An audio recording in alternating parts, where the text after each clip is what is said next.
Nomor favorit? Nama Bapak siapa? Lingga Pak ya. Lingga. Jadi becak Bapak nomornya 46. 46. Valentino Rossi. Valentino Rossi Pak ya. Jadi kenapa Bapak pasang nomor 46 di becak Bapak? Nomor favorit sesuai dengan idola MotoGP. Idola MotoGP berarti Valentino Rossi idola Bapak gitu ya. Iya Pak ya. Jadi sudah berapa lama Bapak ini memiliki sepeda motor? 2018 Pak. 2018. Ini sepeda motornya Yamaha R15. R15. Iya. Cc-nya 155. 155 cc. Kekuatannya gimana nih? Tenaga oke. Tenaga oke. Kecepatan oke. Gaspol. Gas. Gaspol.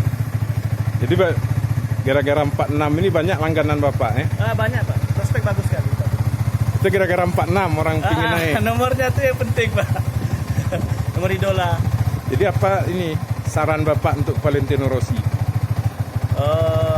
Maju terus aja lah. Maju terus. Semoga podium, meraih gelar juara yang ke-10.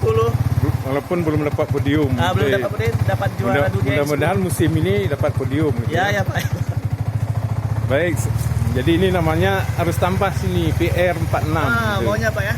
Tambah lagi PR46. Oke, silakan Pak. Oke Pak.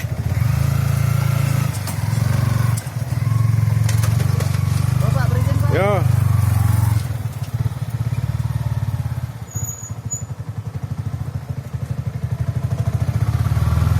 Ya Pak. Oke siap.